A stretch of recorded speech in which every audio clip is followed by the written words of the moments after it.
오늘 미국 증시는 연준의 세 번째 연속 기준금리 인하 이후 기대와 불안이 동시에 섞인 모습으로 마감했습니다. 전체적으로는 위로 열려 있는데 모두가 눈치를 보는 장세 정도로 정리할 수 있을 것 같아요. 먼저 지수 흐름부터 볼게요. 다우 지수는 약 1% 정도 상승하면서 거의 500포인트 가까이 올라갔고 어제에 이어서 또 한 번 강한 흐름을 보여줬습니다.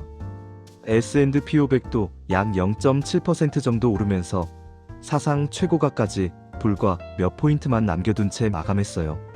나스닥은 상대적으로는 좀 약했지만 그래도 플러스권 대형 기술주들이 혼조세를 보이는 와중에도 시장 전체 분위기는 위험자산 선호 쪽에 더 가까웠습니다.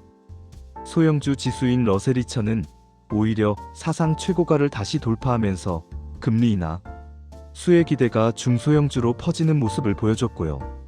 이 흐름의 중심에는 오늘 새벽에 나온 FOMC, 그러니까 연준의 금리 결정이 있습니다. 연준은 기준금리를 다시 한번 0.25%포인트 인하하면서 지금 기준금리는 3.5%에서 3.75% 구간까지 내려왔습니다. 이번이 세 번째 연속 인하예요. 연준이 스스로 말하는 이른바 중립 영역, 그러니까 경기를 과도하게 달구지도 그렇다고 세게 누르지도 않는다고 보는 구간의 상단까지 내려온 겁니다.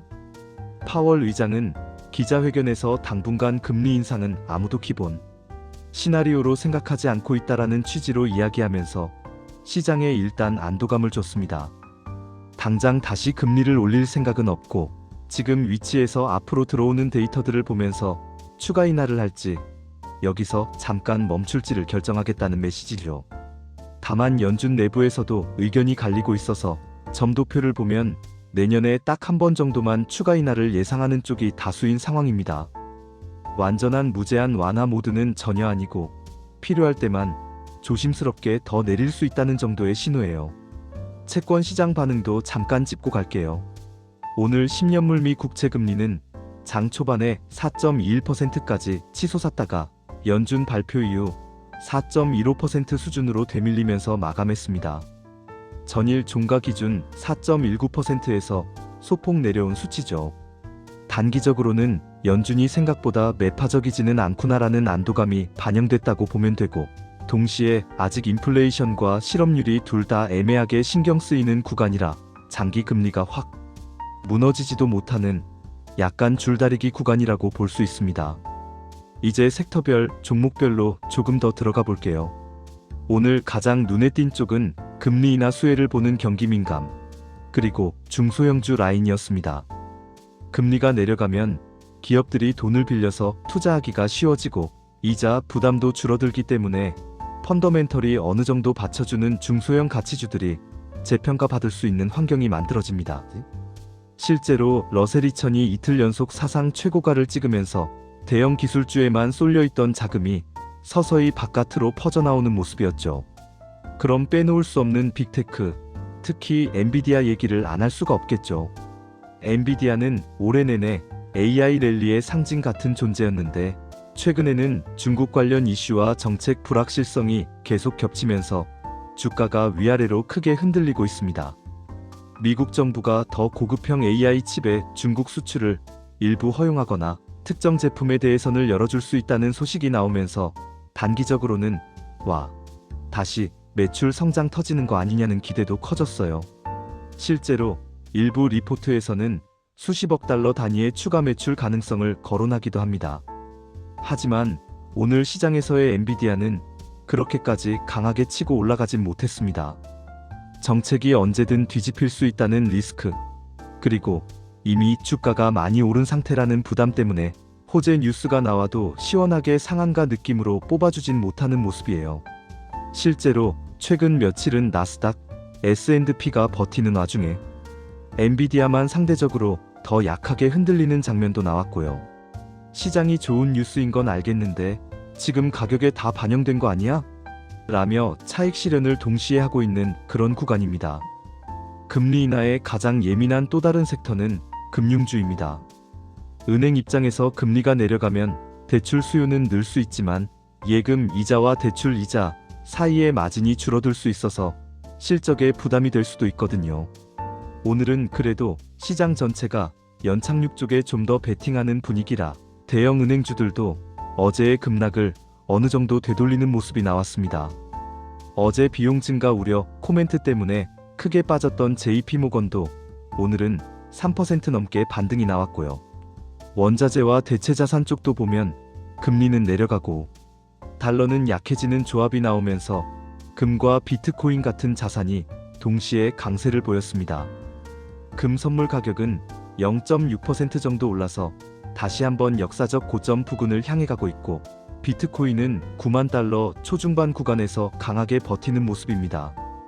달러 인덱스는 0.6% 하락하면서 10월 이후 가장 낮은 수준으로 떨어졌고요. 이런 흐름은 전형적인 완화적인 연준 달러 약세, 위험자산 선호의 교과서적인 조합이라 볼 수 있습니다. 그렇다면 지금 미장을 보는 투자자 입장에서는 이 상황을 어떻게 이해해야 할까요? 간단히 말하면 연준이 경기 둔화와 실업률 상승을 의식해서 금리를 내리고는 있는데 인플레이션이 완전히 잡힌 것도 아니라서 과감하게 무제한으로 내리겠다는 식의 시그널은 절대 아니라는 겁니다. 실제로 최근 물가 지표들을 보면 전년 대비 상승률이 예전만큼 높지는 않지만 여전히 2%대 후반, 3% 안팎의 숫자가 나오고 있고 생산자물가 PPI도 2%대 중후반에서 크게 내려가지 못한 상태입니다. 게다가 이번 금리 인하 결정도 연준 위원들 사이에서 이견이 꽤 컸어요. 일부 위원들은 지금도 인플레가 완전히 꺼진 게 아닌데 너무 빨리 풀어주는 것 아니냐면서 반대 의사를 밝혔고 다른 쪽에서는 실업률이 올라가고 있는데 더 늦기 전에 미리 완화해야 한다는 의견을 냈습니다. 이건 앞으로도 회의 한 번, 지표 하나 나올 때마다 시장이 크게 출렁일 수 있다는 뜻이기도 합니다. 이제 앞으로를 조금 보죠. 가장 가까운 이벤트는 생산자물가지수 PPI 발표입니다. 이 지표는 쉽게 말하면 기업들이 느끼는 원가 부담이라고 생각하면 되는데 이게 올라가기 시작하면 몇 달 뒤 소비자물가 CPI에도 압력이 들어갈 확률이 높습니다.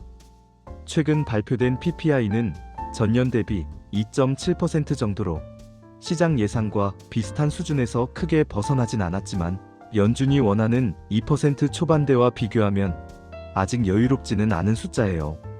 정리해보면 오늘 미장은 이렇게 요약할 수 있습니다. 첫째, 연준의 세 번째 연속 금리 인하 덕분에 지수는 전반적으로 강하게 올랐고 특히 중소형주와 경기민감 섹터가 수혜를 받았다. 둘째, 빅테크와 AI 관련주, 특히 엔비디아는 정책 뉴스라는 호재와 밸류에이션 부담, 중국 관련 불확실성이 동시에 섞이면서 좋긴 한데 불안한 흐름을 이어가고 있다. 셋째, 채권 금리는 살짝 내려갔고 달러는 약해졌으며 금비트코인 같은 대체 자산이 강세를 보이면서 전형적인 완화 모드의 자산 배분 그림이 펼쳐지고 있다. 여기서 우리가 실제로 봐야 하는 포인트는 이 흐름이 단기 이벤트로 끝날 것이냐 아니면 연착륙 시나리오로 이어질 시작점이냐입니다. 만약 앞으로 나올 물가와 고용 지표들이 인플레는 서서히 내려가고 고용은 크게 안 망가지는 그림을 그려준다면 연준은 여기서 잠깐 멈추고 지켜보는 쪽을 택할 가능성이 큽니다. 그 경우 주식시장, 특히 성장주와 기술주는 지금보다 한 번 더 레벨업할 여지가 있어요. 반대로 인플레가 다시 고개를 들거나 실업률이 생각보다 더 빨리 튀어오른다면 지금의 랠리는 연준을 너무 앞서간 과열로 재평가될 수 있고요. 한국 투자자 입장에서 한 줄로 정리하면 이렇습니다. 지금 미장은 연준이 만들어준 완화적인 바람을 타고 사상 최고가 문 앞까지 왔지만 앞으로 나올 지표와 연준 한마디에 방향이 통째로 갈릴 수 있는 고점 근처의 민감한 구간이다. 이 정도로 오늘 미장 시황 정리해 볼게요.